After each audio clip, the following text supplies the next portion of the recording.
Hello friends, இப்போ blouse தைச்சிருக்கு. Blouse தைச்சி முடிச்சாச்சு. ரவுண்டு கழுத்து தான் தைச்சிருக்கோம். இந்த பாருங்கள், ரவுண்டு கழுத்து தான் தைச்சிருக்கோம். இந்த கழுத்தில் இப்போ நான் ஒரு டிசைன் உங்களுக்கு பேக் நெக் டிசைன் சொல்லிக் கொடுக்க போகிறேன். இந்த கழுத்து ரவுண்டு கழுத்துங்கிறனால இந்த கோல்டன் லேஸை வச்சு இந்த கழுத்தை சுற்றி வச்சு தைக்க போகிறோம். தைச்சி முடிச்சுட்டு அதுக்கு பிறகு ஒரு டிசைன் பண்ண போகிறோம்.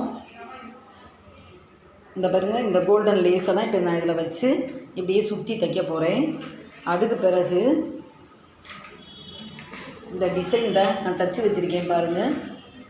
இந்த டிசைனை ஒரு 3 இன்ச்சு, ஒரு 2 இன்ச்சு அகலம் நமக்கு தேவையான அளவுக்கு நீளம் எடுத்து, நம்ம யூனிஃபார்ம் பாவாடை போடுவோம்ல, அதில் சுருக்கம் வைப்போம்ல, ஒரு சுருக்கம் அந்த பக்கம், ஒரு சுருக்கம் இந்த பக்கம், ஒரு சுருக்கம் ஆப்போசிட்டில், ஒரு சுருக்கம் நம்மளை பார்த்து, இந்த மாதிரி ஒரு லேஸ் ரெடி பண்ணி வச்சுக்கணும்.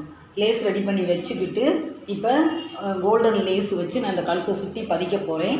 அதுக்கு பிறகு அதை எப்படி வச்சு தைக்கிறேன் அப்படிங்கிறத இப்போ நான் உங்களுக்கு காமிக்கிறேன். இப்போ கோல்டன் லேஸை கழுத்தை சுற்றி எப்படி வச்சு தைக்கிறது அப்படிங்கிறத காமிக்கிறேன்.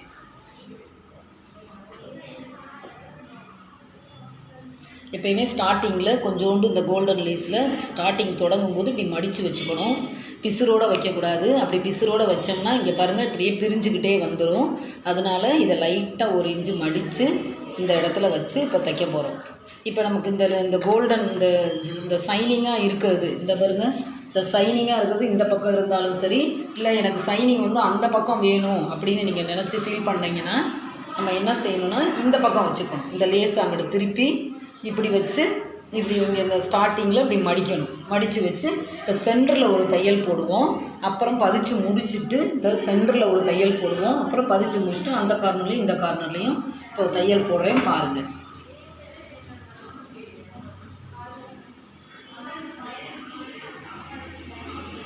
இப்போ சென்டரில் தையல் போடுறோம்.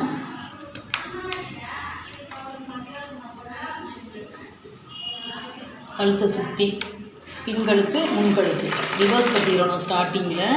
அப்போ தான் பிரியாது லேஸு. இந்த கழுத்துக்கு ரவுண்டு கழுத்துனா ரவுண்டு கழுத்துக்கு தகுந்த மாதிரி தைக்கணும்.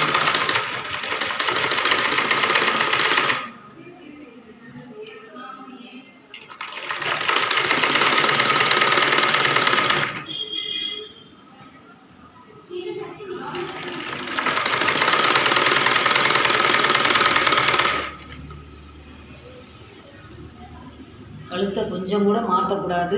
லேஸையும் அதே மாதிரி மாற்றிடக்கூடாது. கரெக்டாக அந்த யூனிஃபார்ம் தெரியணும், யூனிஃபார்மாக இருக்கணும். கொஞ்சம் கூட பிசுறுங்கிட்டு கட்டக்கூடாது. நம்ம ஸ்டார்டிங்கில் சென்டரில் தையல் போட்டுக்கலாம். அப்புறம் போட்டு முடிச்சுட்டு அப்புறம் இந்த ஓரத்துலேயும் அந்த ஓரத்துலேயும் போட்டுக்கலாம். இந்த மாதிரி தான் கடைசி வரை தைக்கணும். இந்த முடிச்சிட்டோம்.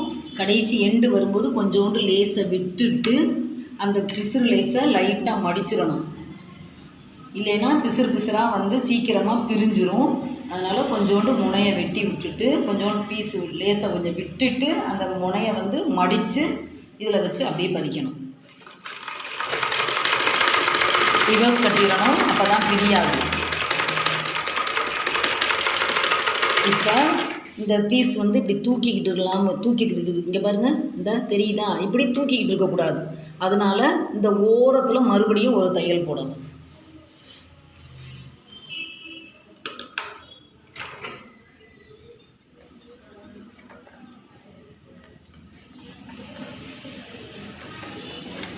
இந்த ஓரத்தில் ஸ்டார்டிங்கில் ஓரத்தில் ஒரு தையல் போடணும். அந்த மணி ஊசியெல்லாம் உடைச்செல்லாம் விட்டுறாது.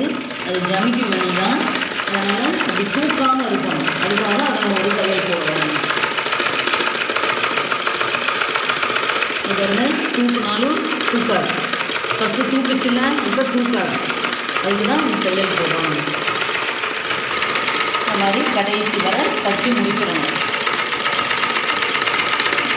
முடிக்கும் போது ரிவர்ஸ் கட்டி